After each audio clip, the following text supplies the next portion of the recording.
Dios es bueno. Amén. Bien, ya lo tiene listo. Mateo capítulo 5, versículos 10 al 12. Vamos a leer la escritura. Cuando usted lo tenga en reverencia a la palabra de nuestro Dios Todopoderoso, nos ponemos en pie, los que puedan, los que tengan, ¿verdad?, la condición física para así hacerlo. Los que no, pues tranquilo, tranquila. Usted ahí sentado, escuche la palabra de nuestro Dios, que dice de la siguiente manera. Mateo capítulo 5, versículos 10 al 12. Dice la escritura: bienaventurados los que padecen persecución por causa de la justicia, porque de ellos es el reino de los cielos.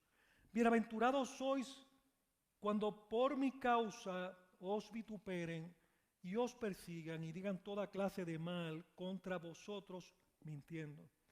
Versículo 12: gozaos y alegraos, porque vuestro galardón es grande en los cielos, porque así persiguieron a los que fueron antes que vosotros, a los profetas que fueron antes que vosotros. Vamos a orar, hermanos. Padre, en esta hora agradecidos de ti por el privilegio, la misericordia, la bondad tuya al concedernos estar delante de tu presencia. Y cuando decimos delante de tu presencia es poder estar congregados con esta familia de la fe, congregados con tus hijos, los que fuimos adoptados por medio de la gloria de Cristo resucitado. Muchas gracias por darnos el privilegio de ahora sentarnos a continuar, pero con tu palabra, el mensaje que tú quieres traer a nuestros corazones. Señor, más que un instrumento, soy un vaso frágil, falible, que te ruego en esta hora que me uses para tu gloria, para predicar tu palabra infalible, inerrante e inspirada por ti. Te ruego, Padre, que también nuestros corazones estén receptivos sobre todas las cosas, para tener una actitud de adoración mientras tú nos hablas, mientras exponemos el mensaje a nuestros corazones, meditando en lo que tú estás hablándonos, en lo que tú has venido hablando a la iglesia durante las pasadas semanas, Señor.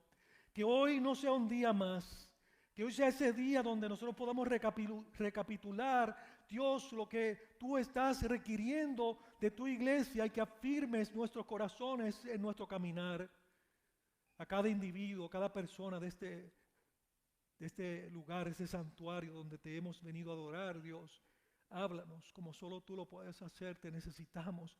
Tenemos hambre de ti, Señor. Tenemos necesidad de ti. Que esta palabra, Señor, oh Dios, no caiga en un terreno, Señor, oh Dios, que vaya entonces a ser anulado por las preocupaciones con las que hemos venido hoy, con las ideas, con las dolencias, con los males, con las cosas que hemos llegado aquí. Que no se vaya a ahogar esa palabra con distracciones.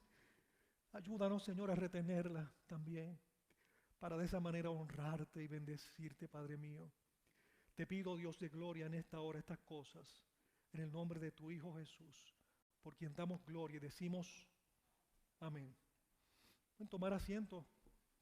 Vamos entonces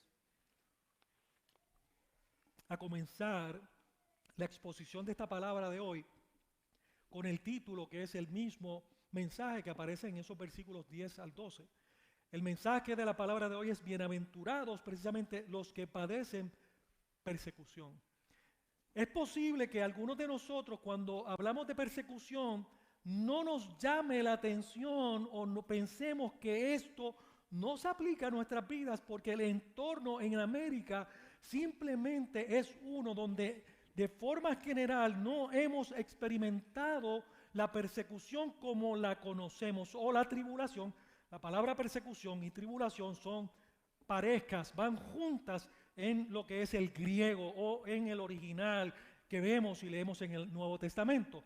Así que es posible que usted y yo no nos identifiquemos de inmediato con lo que es precisamente el sufrimiento que hemos leído a lo largo de la Escritura con los profetas y también en el Nuevo Testamento. No solo eso, es posible que usted, al igual que yo, algunos de ustedes reciban algún email en donde nos ponen al día en relación a cómo está sufriendo la iglesia en otros lugares del mundo. Y cuando algunos de ustedes como yo recibimos informes de esta naturaleza, que sí incluye, escuche bien, incluye a los Estados Unidos, a mí, como quizás a usted le ha pasado, nos pone en alerta. Nos dice, esto no es algo que aplique solo a los que están allá en la franja o en la zona 1040 en el Medio Oriente, sino que le aplica a toda la iglesia de todos los tiempos, todos los siglos, hasta que Cristo venga. Esa es su palabra inerrante, su palabra que es relevante para la vida nuestra hoy, no mañana, sino hoy.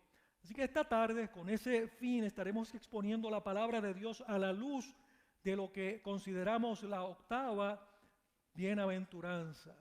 Algunos autores dividen o segmentan las bienaventuranzas hasta incluso 10.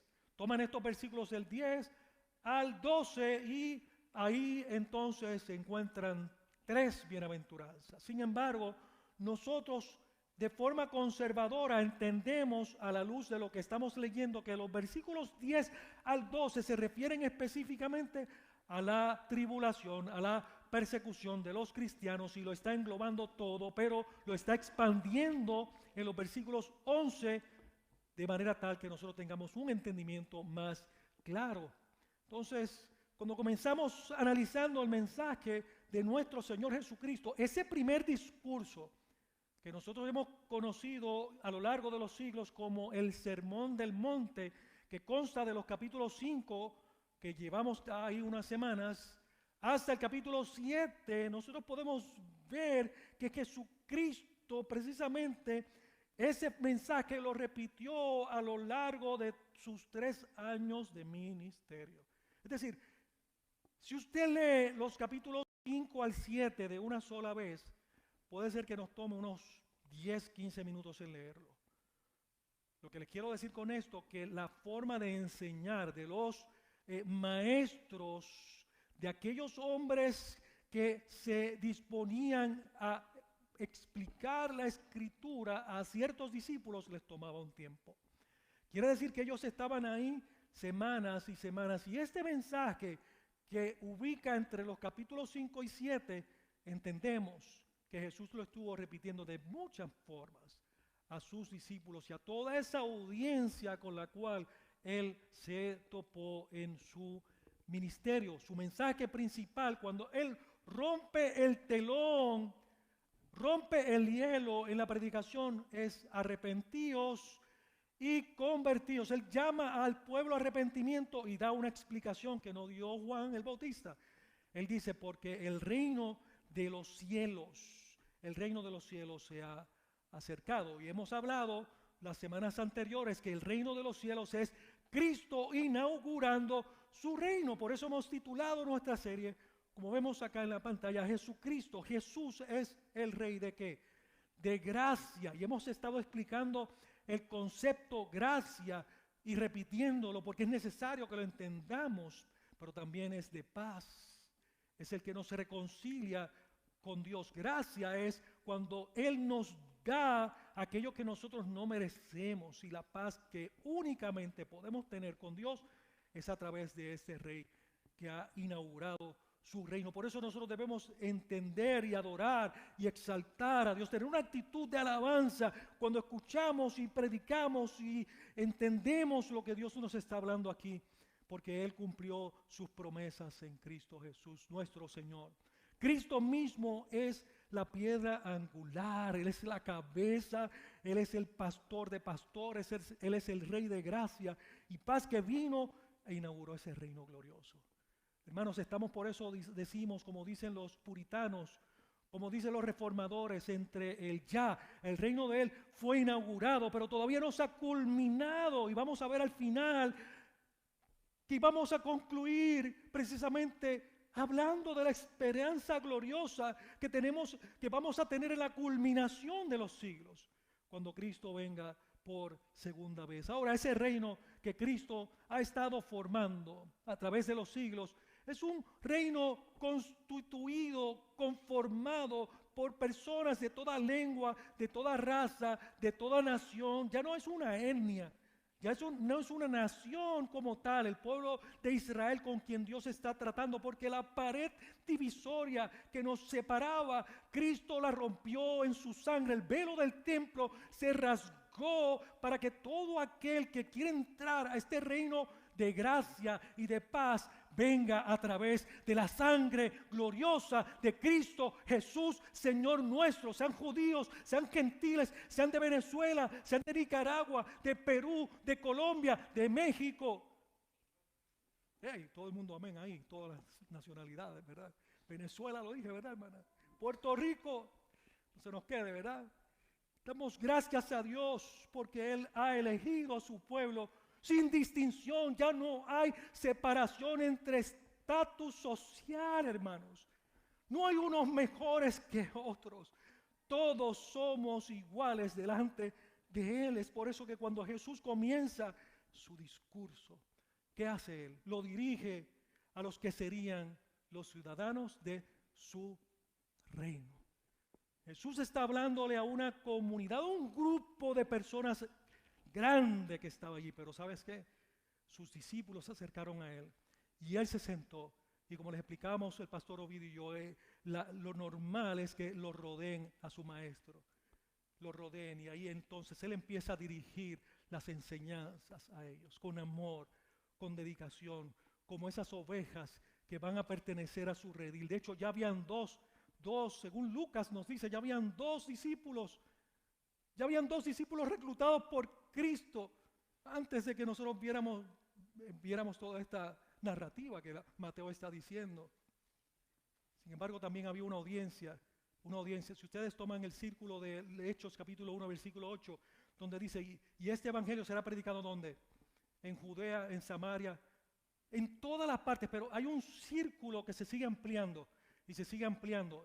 Ese es el círculo al que Jesús le está hablando, ese círculo pequeño de sus discípulos a quienes le comenzó a explicar las características de los ciudadanos del reino, y luego los que están alrededor de él estaban también escuchando el mensaje que él estaba dando, porque para ellos también iba a llegar la luz en medio de la oscuridad. Entonces Jesús comienza describiendo estas características desde la más básica y la fundamental.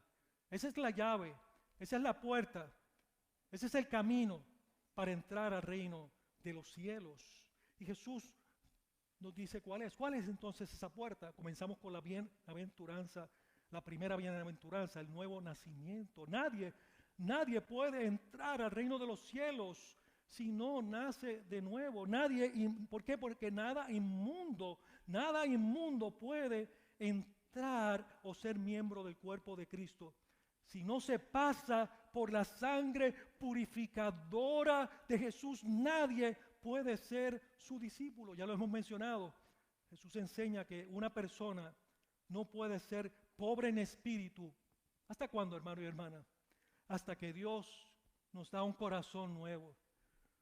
Solo cuando sus afectos son cambiados, entonces usted podrá adorar a Dios de la manera que Él lo requiere en su palabra. ¿Por qué? Porque el hombre natural se inclina al mal, desea pecar, no desea a Dios, no quiere buscar a Dios ni obedecerle. Eso éramos usted y yo, el hombre natural, aquella mujer y hombre que no ha nacido de nuevo, no puede entender las cosas de Dios. Le son adversas. Por más que traten de agarrar la Biblia y de leer y leer y leer, si Dios no le da una vida nueva espiritual y le quita las vendas de los ojos y le quita los tapones espirituales de sus oídos, no vamos a entender, hermano. El hombre que no ha nacido de nuevo no puede comprender las cosas espirituales porque han de ser discernidas espiritualmente. El hombre y la mujer que no han sido regenerados quieren crear realmente un Dios a su gusto, como lo hacíamos nosotros. Dios es a nuestra manera. Un Dios que le sirva a sus antojos, como si fuera Aladino, el de la lámpara mágica, que frotas la lamparita, pides un desale el mago o lo que sea, y ¡puf! Ahí me contesta lo que yo quiero. Y ato, desato, reclamo, declaro. un Dios que les sirva. Y quieren también no solo que un Dios se les sirva a ellos, sino quieren servirle a un Dios que se ajuste a su propia interpretación de lo que debe ser Dios. Y eso lo lleva a la mayoría de los escépticos, palabra de domingo, ellos que rehúsan, que no creen, que no entienden, no quieren entender, punto, a preferir decir que son ateos. La mayoría terminan diciendo, no, si Dios, el Dios de la Biblia es lo que yo estoy entendiendo y el Dios está airado contra mí, entonces yo voy a decir que soy ateo. Y realmente es una mentira porque cualquier ateo cree en algo. Aunque diga que no cree, cree en su propio Dios que es Él mismo. Él mismo es su Dios. No hay ateos, todos creen en algo. No hay manera de usted tomar a una persona neutral 100%. ¿Por qué? Porque estamos contaminados con el pecado e influenciados de tal manera que no podemos acercarnos a Dios voluntariamente. Solo Dios nos permite en su gracia que al ser regenerados por su misericordia, por su gracia, darnos esa vida nueva y concedernos que entonces podamos decir a Él, amén. Dios, hermanos, no ha decidido revelarse de otra manera que no fuera la Biblia. Dios decidió inspirar a hombres a lo largo de los siglos para inspirarlos y escribir lo que Él quería que escribieran. ¿Para qué? Para darse a conocer. Hermanos, no quiso Dios que le conocieran a través de experiencias espiritualistas, ni de sueños, ni de revelaciones humanoides, ni de cuentos de viejas o leyendas del barrio, ¿no? Y es precisamente en la Biblia que se nos dice que el nuevo nacimiento no es un acto humano, no es algo que yo hago, no, es todo lo contrario. Es la vida espiritual que Dios efectúa en aquellos que estábamos muertos espiritualmente. Así que usted y yo no podemos hacer una oración para nacer de nuevo. Y ya lo hemos explicado muchas veces, lo repetimos porque es necesario. En la repetición está el aprendizaje de nuestras vidas. El nuevo nacimiento es un regalo, no es algo que yo me gano, es algo que Dios le da a sus escogidos. Y Dios nos da vida cuando Él quiere, no cuando nosotros queremos. Él decide cuándo despertarnos espiritualmente para traernos a Él y que podamos responder.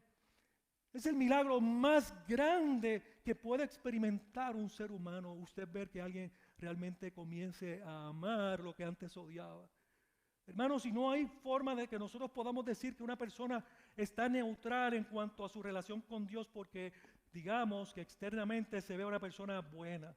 Jesús mismo dijo cuando alguien le dijo, oh maestro bueno, le dijo, solo hay uno bueno, nuestro Padre. Y Él mismo acepta la deidad en sí porque son uno. Y luego lo sigue diciendo en Juan, sigue hablando, somos uno, pero no hay forma de que moralmente podamos definirnos o definir a alguien como que es bueno, es neutral y no hay pecado. Bueno, yo sé, esa persona es bonachona, no le hace mal a nadie.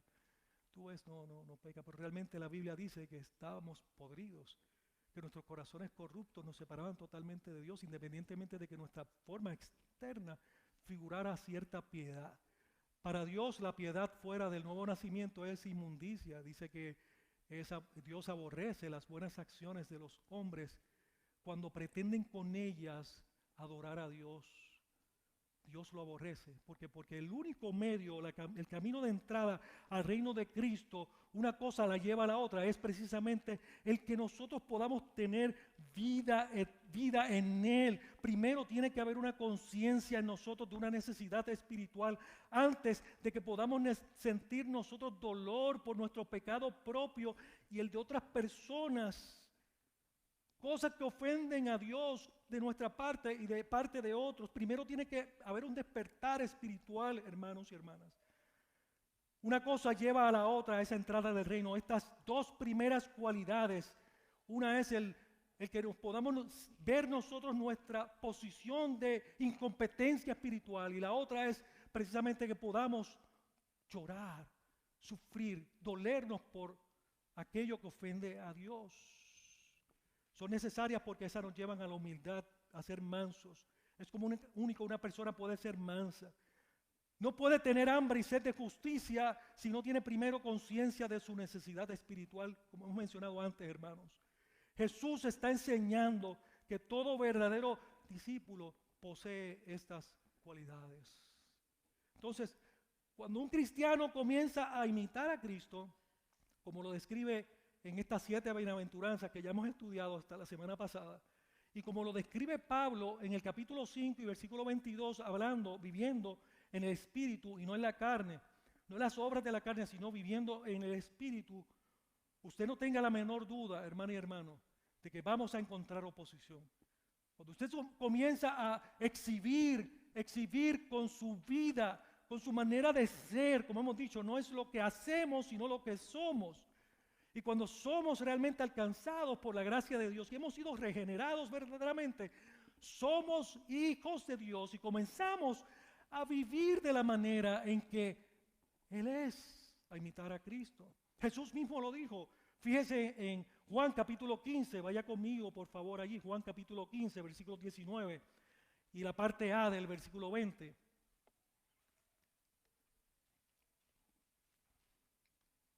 Dice Jesús, si fuerais del mundo, el mundo amaría lo suyo. Ahora él dice un gran pero aquí. Pero porque no sois del mundo, él categóricamente está diciendo, hey discípulos, ustedes no son del mundo. No son del mundo, no somos del mundo. Dice, antes yo os elegí. ¿Quién elige a quién? ¿El hombre a Dios o Dios al hombre? Dios elige al hombre. Porque yo os elegí del mundo. ¿De dónde nos escoge? Nos escoge de nuestra impotencia espiritual, nos escoge de nuestro fracaso, nos escoge de la escoria, hermano y hermana. No nos escogió porque estábamos nosotros en un lugar donde fuésemos a ser aceptos ante Él, sino todo lo contrario, donde Él, su ira, estaba en torno a nosotros. Dice, por esta causa, de que ustedes no son de este mundo, porque Él nos eligió, por eso el mundo os aborrece. Versículo 20, la parte A dice, acordaos de la palabra que yo os he dicho. El siervo no es mayor que su Señor. Si a mí, Jesús dice, me han perseguido, también a vosotros os perseguirán. Ahora, la pregunta que nos hacemos nosotros, amados, ¿por qué el cristiano será perseguido? O sea, leímos ahí, pero ¿por qué será perseguido? Y este es el punto central de la enseñanza de Jesús. Bienaventurados los que padecen persecución por causa de la justicia. Justicia.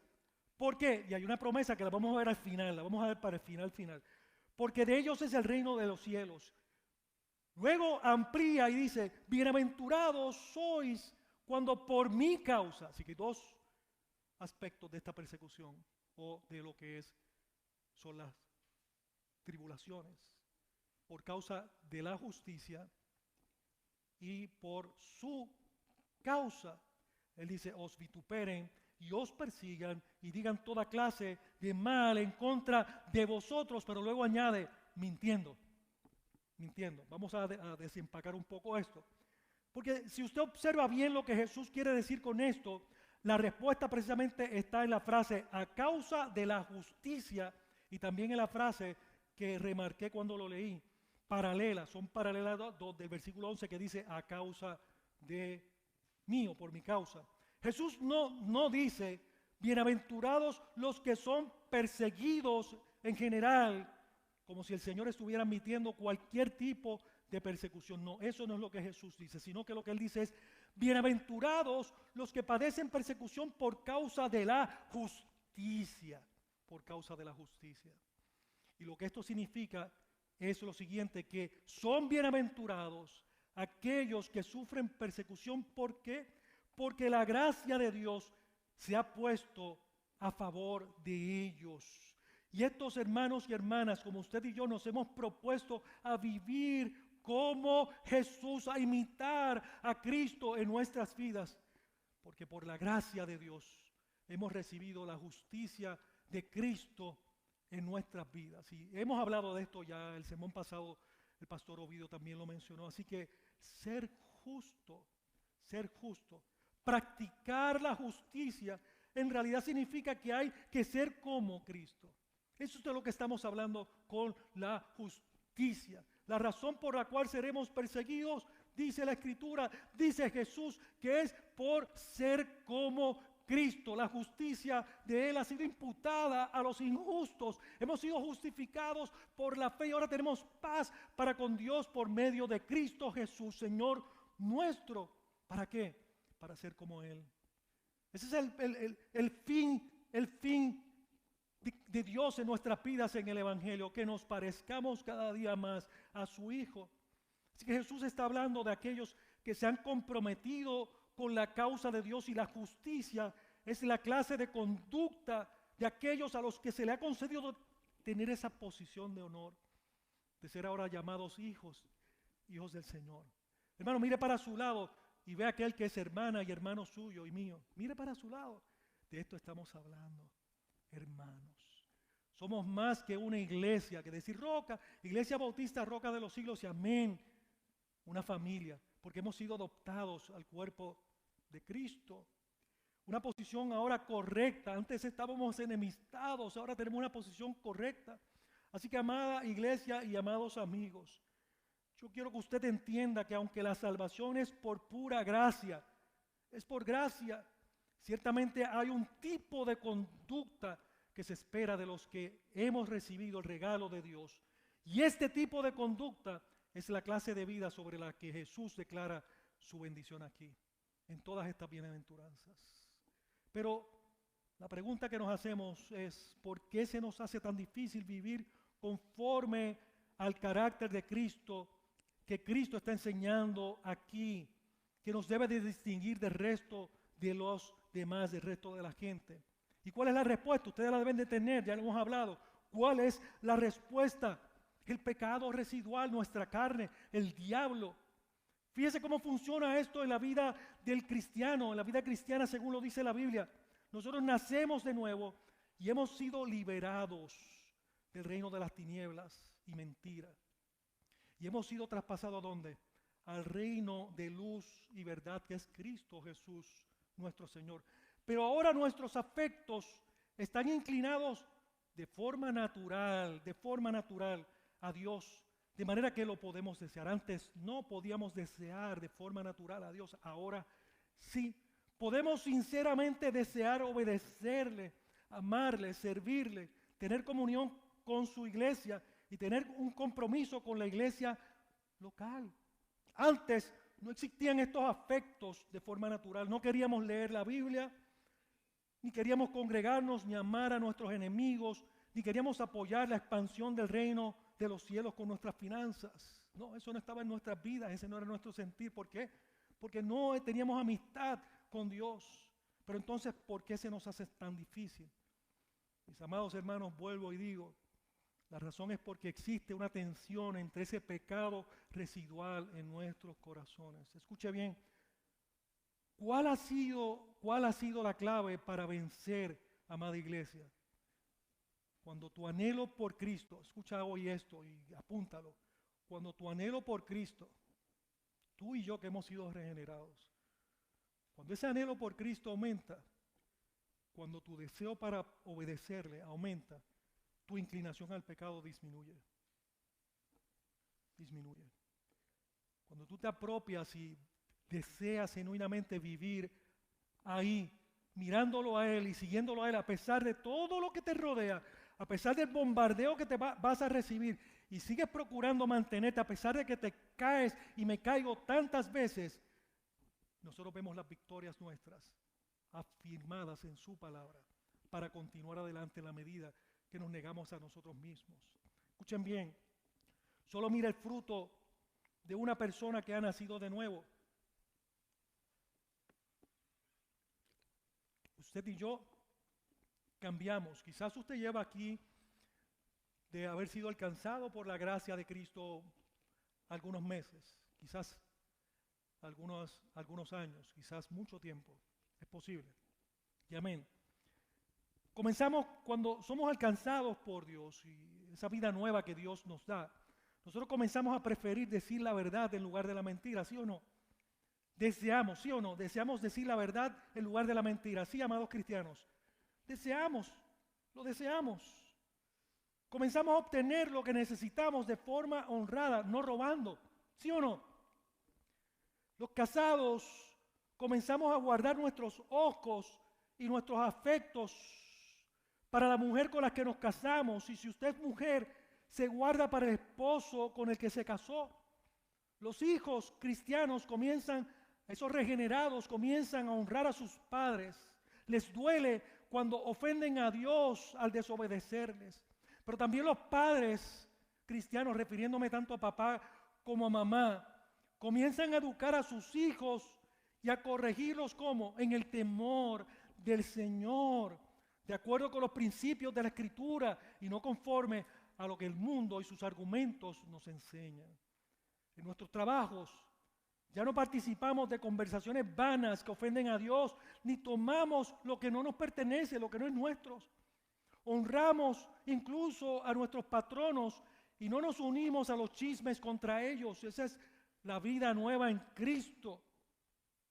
Nuestras conversaciones no son las mismas que las conversaciones de los demás. Ya no participamos de ese tipo de pláticas. Oh, mis amados, Dios nos dio vida cuando estábamos muertos para que podamos comprender estas verdades y que se nos hagan reales en nuestras vidas. Entonces, cuando nosotros vemos esta tensión de por qué entonces se nos hace tan difícil, nos tornamos en arrepentimiento, hermanos, cuando vemos que fallamos. Nos dolemos por la ofensa de nuestras rebeliones contra Dios y comenzamos a comprender, hermanos, la magnitud, la grandeza, la gloria de la misericordia de Dios que nos ha ofrecido gratuitamente, siendo nosotros pecadores, como dice Romanos capítulo 5, versículo 8. Él nos da su perdón.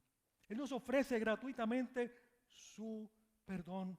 En lugar de castigo que lo teníamos muy bien merecido, Dios nos da vida en su Hijo amado, en el Rey de Gloria. Entonces, esa relación de gracia y de paz la recibimos mediante ¿qué, hermanos y hermanas?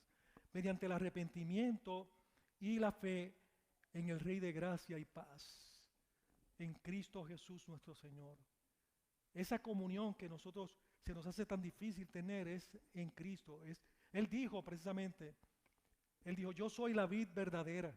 Y cuando Él empieza a hablarle a los discípulos sobre que Él es la vid verdadera, el punto central de Él es, no te despegues de mí. Porque si tú te despegas de mí, vas a ver que vas a notar caídas y caídas tras caídas. Por eso la elaboración de esta temática de hoy ante el creyente en cuanto a las persecuciones, en cuanto a la tribulación, hermanos, es importante tenerla desde este trasfondo, de que nosotros estamos llamados a ser luz en medio de las tinieblas, pero se nos hace también difícil. Necesitamos tener conciencia de que la vida del cristiano es una de arrepentimiento y fe continuas. Ya no para salvación, ya no por condenación y por culpa, porque Cristo es suficiente para nosotros, sino porque Él nos llama a que tengamos esa actitud hasta el día final de nuestras vidas. Jesús comienza su sermón del monte diciendo, ¿quiénes son bienaventurados, hermanos? ¿Quiénes son felices? ¿Quiénes son dichosos? ¿Por qué? Porque los cristianos somos una nueva humanidad que hemos estado llenando la tierra con la imagen de Dios después de la resurrección de Cristo. Una imagen que había sido totalmente desfigurada. Por eso Jesús le llama a usted y me llama a mí bienaventurados. Y el mundo, hermano, la gente que no ha nacido de nuevo, ven estas bienaventuranzas como algo contrario a lo que ellos entienden por felicidad. Ellos ven todo lo opuesto. Al igual que usted y yo podemos estar preguntándonos, pero ¿por qué dice que soy dichoso, soy feliz, soy bienaventurado cuando por causa de la justicia me persigan, por causa de Él me persigan y encuentre yo tropiezo en mi camino y tribulación? Porque la vida que se parece a la vida de Él, como a Él mismo le trajo persecución, también a nosotros, y debería ser para nuestros corazones un motivo de gozo, hermanos, un motivo de gozo, no de salir huyendo y escondernos y pelear con la gente, batallar contra los que nos están injuriando por los motivos correctos, Esa es la razón por la que, como la gente del mundo no entiende en dónde radica nuestra felicidad, en por qué somos bienaventurados, ellos se oponen entonces a nosotros cuando comenzamos a vivir de acuerdo a la identidad nuestra como cristianos. Por eso Jesús nos da y termina con esta octava bienaventuranza. Bienaventurados los que padecen persecución por causa de la justicia, porque de ellos es el reino de los cielos. Bienaventurados sois por mi causa, cuando por mi causa os vituperen y os persigan y digan toda clase de mal contra vosotros, mintiendo. A.W. Pink se refirió a este pasaje en este sentido y lo voy a citar. Él dice: ser perseguido por causa de la justicia quiere decir sufrir oposición por una vida justa. Lo que hemos estado diciendo. Los que llevan a cabo su deber cristiano condenan a los que viven para complacer al yo. Ahí ven el yoísmo, el ombliguismo que le hablamos nosotros continuamente. Y por lo tanto, él dice ahí, cuando tú vives una vida santa, justa, nos odian. Y sigo la cita. Esta persecución adopta varias formas, que es lo que dice el versículo 11. Desde molestias y burlas hasta opresión y tormento. Entonces, escuche bien, amada iglesia. Todo cristiano verdadero, todo cristiano verdadero, que viva con estas cualidades de Jesús, todas estas bienaventuranzas, que viven conforme al Espíritu y no en la carne, va a usted y yo a distinguirnos en medio del lugar donde estamos. La gente nos va a notar. Y de seguro, de hecho, ellos lo van a notar, pero no lo van a entender. Y cuando digo no entender, vamos a ponerlo entre comillas, porque ellos saben, pero ellos no lo van a aceptar. No lo van a aceptar. Por lo tanto, usted puede estar seguro de que va a sufrir el rechazo, la burla, el desprecio, la persecución. Van a hablar mal de ustedes, como dice ese versículo 11. Ahora, no vayamos a interpretar mal lo que Jesús quiso decir aquí.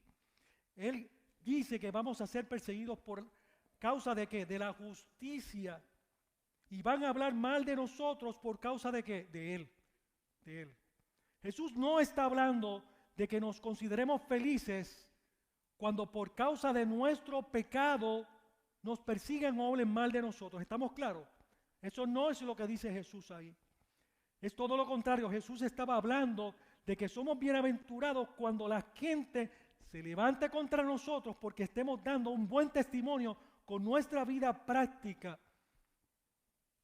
De cuando la gente se levante contra nosotros porque estemos testificando con nuestra santidad que pertenecemos al reino de los cielos. Pero escuche, si usted toma lo que no es suyo en su trabajo, o si usted toma cosas prestadas y no las devuelve, o si usted se compromete con algo, da su palabra y no la cumple, y la gente comienza a hablar mal de ustedes y a decir toda clase de cosas contra los cristianos por causa de su mal testimonio, usted debe arrepentirse. Cuando lo hacemos debemos arrepentirnos. Sabemos que no estamos completos aquí y ya lo hemos mencionado reiteradamente, vamos a pecar. Pero no nos debe de placer pecar. Y algo que yo he estado aprendiendo en los últimos años es, mucha gente cuando ofende a otro, he notado esto, piden perdón y cuando finalmente piden perdón por una mala acción, por un pecado de sus corazones, ese perdón es para romper definitivamente con esa persona. No era para reconciliarse, hermanos. ¿Ustedes han notado eso? Hay culturas así, que nunca escuchas un perdóname, discúlpame, lo siento, lo lamento haber actuado de esta manera. No es correcta de mi parte. Esta era mi responsabilidad y no lo actué de esa forma. Y lo siento. ¿Sabes qué? Algunos no lo dicen hasta que van a romper la relación por completo. Ahí usted escucha el perdón y nunca más le va a volver a ver la cara. Jamás. Rompen en definitiva, en vez de llevarlo a la restauración, de mostrar el carácter de Cristo y entronarlo a Él, lo desfiguramos. Así que entonces debemos arrepentirnos, debemos de dejar de dar excusas por nuestras faltas. Requiere que recordemos las bienaventuranzas para que seamos humildes cuando fallamos y pidamos a Dios que nos conceda confesar nuestros pecados y procurar la comunión no solo con Él, sino con nuestro prójimo para que podamos vivir en amor. Porque el fin de todo esto es que podamos vivir en amor unos con otros, unos con otros. Y eso me hace pensar en una anécdota que leí hace poco. Esto fue un hombre que quedó sin trabajo y cuando finalmente lo contrataron en una compañía, se dio cuenta que la gente con la que iba a trabajar eran bien impíos y mal hablados, gente bien pesada, un ambiente bien pesado. Él notó eso. Y cuando llegó a su casa después del primer día de trabajo, estamos hablando de un cristiano, su esposa, porque ya sabía esto, lo primero que hace su esposa es preguntarle cómo le había ido. Entonces, lo que me llama la atención de esta anécdota es la respuesta simple que dijo este hombre a su esposa. Él le dijo: mujer, me fue muy bien en el trabajo. Creo que nadie se dio cuenta de que yo soy cristiano. O sea, la respuesta de este hombre me parece simple, pero espeluznante. Porque esa respuesta es la misma que muchos cristianos se enfrentan día a día en sus trabajos, en sus escuelas, en las universidades, en el supermercado y con los vecinos y mucho más. Nos topamos con nuestra familia, vivimos como agentes del FBI o la CIA, son investigadores privados que pasan por incógnitos, nadie sabe que son cristianos. Pero esto no es ser lo que hemos sido llamados a ser. Cuando vivimos de esta manera, estamos negando el reino de Cristo en nuestras vidas, estamos desfigurando y negando el Evangelio, y no estamos representando correctamente a Cristo ni a su iglesia local de la que somos miembros. Es por esto que debemos ser confrontados con nuestro pecado y quebrantados continuamente, mis amados hermanos. Esto es iglesia. Si no, andaríamos al garete, haciendo cualquier cosa, pero si Dios no nos instruye con su palabra, andaríamos como gallinas sin cabeza. ¿Ustedes la han visto? ¿Sí? Mi abuela a veces le torcía el pescuezo a las gallinas. Yo la miraba cuando pequeño, pero otras veces, y cuando hacía eso, en la cabeza caía por un lado, pero el cuerpo de esa gallina seguía uno, no sé cuánto, yo era pequeñito cuando miraba eso, seguía sola por ahí. Y nosotros tenemos una cabeza, pero cuando actuamos así, actuamos como que nos desmembramos de Cristo y nos alejamos de Él cuando no viene el arrepentimiento sincero a nuestras vidas para reconciliarnos con Dios continuamente, hermanos. Tenemos que arrepentirnos y volvernos a Él. ¿Sabe por qué? Porque en la medida que somos más conscientes de nuestra debilidad, más conscientes somos de nuestra necesidad de Cristo. Somos más conscientes de la necesidad de la justicia declarada a nuestro favor en la cruz del Calvario. ¿Usted sabe por qué la gente se levanta contra los cristianos? Porque las buenas acciones de los cristianos exponen las malas acciones de los impíos. Y eso los avergüenza y nos odian por eso. Jesús lo dijo en Juan 3:19, que la gente no vendría a la luz para que sus obras no fueran expuestas. ¿Por qué? Porque aman más las tinieblas que la luz, aman más los placeres pecaminosos que la gracia bendita del amor de nuestro Dios. Su deleite está en la lujuria, en la lascivia, en la homosexualidad, en la criminalidad, en todo tipo de acto inmoral que les ocasione un placer pasajero, terrenal de la criatura. Así era que estábamos nosotros. Así estábamos nosotros, usted y yo. Y esto debe producir en nosotros compasión. Compasión. Debe producir en nosotros el deseo de que conozcan las buenas nuevas de salvación. Hermanos, Jesús no está diciendo aquí que nosotros vamos entonces a provocar persecución en nombre de Él a causa de la justicia. Él no nos está empujando. Jesús mismo salió varias veces de la confrontación, huyó de la confrontación. Escuche, porque hay muchos cristianos que en nombre de esto se meten en problemas, y luego piensan que están siendo perseguidos según la Escritura está mencionando. No, hermanos, No es que nosotros vamos a entrar en provocación con los demás en la calle, porque nuestra vida de por sí, cuando seguimos viviendo de la manera en que Él nos ha llamado a vivir, ya de por sí crea tensión. Ya de por sí crea tensión. ¿Me expliqué? Hay gente, cristianos, que le gusta entrar en confrontación con los impíos, condenándolos, haciéndoles frente. No, yo soy así, soy un santurrón y esto y lo otro. No, hermana, hermano, eso no es a lo que nos ha llamado el Señor. En manifestaciones públicas, hablaba con una hermana el otro día, manifestaciones públicas que van mucho más allá de expresar mi oposición contra algo que es erróneo moralmente, sino ir allí a la confrontación, a decir esto y aquello. No, Dios no avala ese tipo de conductas. Ahora, ¿cuál es la promesa? Porque de ellos es el reino de los cielos. De ellos es el reino de los cielos. Gozaos y alegraos, porque vuestro galardón es grande en los cielos, porque así persiguieron a los profetas que fueron antes de vosotros.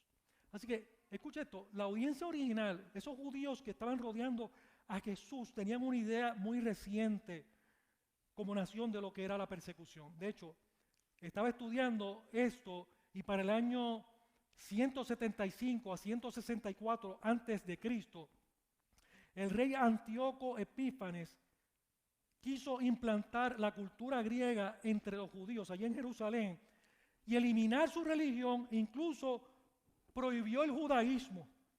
Fue tan depravado que levantó una estatua de Zeus en el templo, en el lugar del templo de los judíos. Y eso dio lugar, históricamente usted lo puede buscar, a la revuelta de los macabeos. Antíoco dice la historia que mató a miles de judíos y vendió a otros como esclavos. Fueron muchos los israelitas que sufrieron persecución por causa de ser judíos. Entonces, cuando esta audiencia original está escuchando este asunto de tribulación, precisamente por causa de la justicia y por causa de Cristo, ellos entendían bien esto que les había pasado. Ellos lo estaban recordando porque les estaba recordando la justicia de Dios, hermanos. Sí, la justicia de Dios.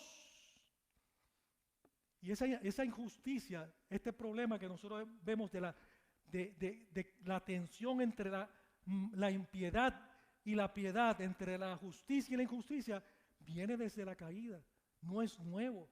Viene desde el justo momento en que el hombre cayó del Edén, y podemos recordar como por ejemplo a Abel, que fue perseguido por su hermano Caín. ¿Sí? Recuerden en la escritura en Génesis. Moisés también fue perseguido. Recuerden cómo David fue perseguido por Saúl. También Elías y Jeremías, podemos ver en la escritura la persecución. Y si ustedes recuerdan el caso de David y sus amigos también en Babilonia, y cómo ellos fueron perseguidos. Estos son solo algunos por mencionar, de los hombres justos más destacados del Antiguo Testamento, y cada uno de ellos confirma esta enseñanza de Jesucristo en la Escritura y en la enseñanza bíblica. Ellos fueron perseguidos no porque fueran problemáticos, no, o porque fueran demasiado fanáticos, sino porque simplemente eran justos. Estaban buscando la gloria de aquel que los había llamado, hermanos, mirando hacia la promesa hecha del Dios que cumple sus promesas, como comenzamos elaborando y diciendo en el sermón. Ahora, la pregunta es, ¿por quiénes fueron perseguidos estos justos? ¿Por quiénes fueron? ¿Quiénes fueron sus perseguidores? ¿Quiénes fueron sus verdugos? Los suyos propios. Y por supuesto que el mayor ejemplo es nuestro Señor Jesucristo. ¿Quiénes fueron sus principales perseguidores, hermanos y hermanas? Los fariseos, los escribas, los doctores de la ley. Pero miren lo que sucedió y lo que el mundo le hizo, lo sabemos todos. Pereció, fue juzgado injustamente por los injustos, para darnos una justicia justa, plena y completa en el Padre, y que podamos tener vida. Y asimismo la historia de la iglesia ha sido teñida de matanzas, de cruzadas, de intrigas, de persecuciones contra aquellos que han sido fieles a nuestro Señor Jesucristo. Cristianos fieles que continúan soportando la tribulación, como les mencioné cuando comenzamos, en muchos lugares del mundo. En tiempos pasados se desató los horrores de la Inquisición, por la Iglesia Católica Romana, y en la actualidad nosotros sabemos que existe la cárcel contra cristianos, malos tratos y muerte que vienen de poderes inspirados por diversas ideologías ateas, islámicas, paganas. ¿Y ustedes saben cuál es el denominador común, hermanos y hermanas? ¿Cuál es su motivación? ¿Qué es lo que motiva a todos ellos? Su odio contra el Evangelio de la gracia de Dios, su odio contra la justicia de Dios. Por eso, mis amados hermanos, aquí vemos que Jesús abre y cierra las bienaventuranzas con la misma clase de bendición. ¿Cuál es la promesa? ¿Y por qué ocurre esto, hermanos? Porque Jesús quería enfatizar el punto central de las bendiciones que gozaríamos usted y yo, sus seguidores, sus discípulos. Jesús dijo, porque de ellos es el reino de ¿qué? De los cielos. Suyo y mío, hermano y hermana. Jesús comenzó y terminó con esta promesa para dejarles saber a sus oyentes y a nosotros, su amada iglesia, de lo importante que es ser miembro del reino de Dios. Le pregunto ahora a usted, ¿es usted miembro del reino de los cielos? Lo es. Lo es, hermano y hermana. Yo quiero escuchar un amén de la iglesia. ¿Usted es miembro del reino de los cielos, sí o no? Amén. Amén. Hemos hablado ampliamente sobre la gracia de Dios en la salvación, su elección soberana para salvar a los que Él escogió antes de la fundación del mundo. La pregunta es, ¿fuiste elegida? ¿Fuiste elegido? ¿Eres cristiano según lo que Jesús explica y expresa que son las características de un ciudadano de su reino? Él dice, si tu respuesta es afirmativa, Él dice, gózate, alégrate, de forma exuberante. De hecho, estas dos palabras juntas en el original están hablando de una expresión de brincar, de saltar. Cuando tú buscas en el diccionario estas expresiones, oh hermanos, es como David cuando iba con el arca llevándola hacia allá, hacia el santuario, brincando de alegría. Así debemos estar nosotros. ¿Y por qué?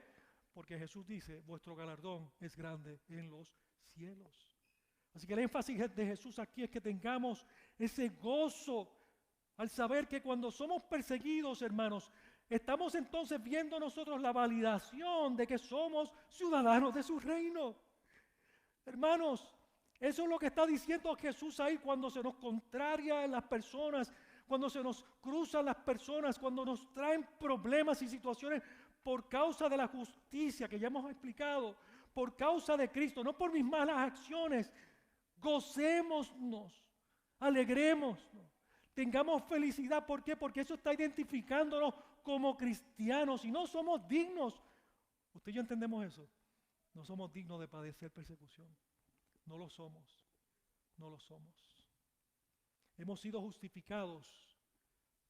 Nada nos separará del amor de Cristo. Así que, amados hermanos, que todo nuestro transitar en esta tierra, este peregrinar, como cantaban las hermanas y el hermano Paco, y nosotros juntos, somos peregrinos. Que este transitar esté basado en tres cosas que hemos visto hoy aquí. Lo que nosotros entendemos de quiénes somos, ya hemos hablado ampliamente y lo vamos a seguir enfatizando. Ser, no hacer, quiénes somos, quiénes somos. Nuestra conciencia de hacia dónde vamos y tercero, nuestro conocimiento de lo que nos espera. Eso es lo que lo resumo en esos tres puntos, lo que hemos estado hablando en esta bienaventuranza y lo que vamos a seguir viendo en el resto del Sermón del Monte. La Biblia nos habla de que le vamos a ver a Él, a Cristo Jesús, tal y como Él es. Tal y como Él es. Hermano, eso no nos debe de llenar de gozo. Tal y como es Él. Y le vamos a adorar. Y le vamos a adorar. Algunos piensan, no sé si a usted le ha pasado esto, que allí vamos a estar como con unas dos alitas y volando y con un arpa y tocando el arpa así, si lo han visto, saben caricaturas así, ¿verdad? De ahí yo lo vi, de ahí es que viene a mi mente. Pero ese no es el tipo de adoración al que Dios se refiere. El tipo de adoración es la adoración plena, absoluta, de una justicia sin pecado, hermanos. Donde vamos a estar realmente con Dios en su presencia. Vamos a tener cuerpos glorificados, transformados. No habrá enfermedad, ni dolor, ni va a haber tristeza. ni va a haber ansiedad. Todas las lágrimas, dice la Escritura, serán enjugadas. Todas las lágrimas nuestras serán secadas. Eso es lo que te espera a ti, a mí, hermano y hermana. Para que así como David expresaba su confianza en Dios, también usted y yo podamos decir, como dice el Salmo 23, versículo 6, escuche, ciertamente el bien y la misericordia del Señor me seguirán todos los días de mi vida. Vamos a inclinar nuestros rostros. Padre, en esta hora te doy gracias, Dios, por tu esperanza gloriosa. Esto no se trata de nosotros, sino de ti, de tu misericordia. Gracias, Dios.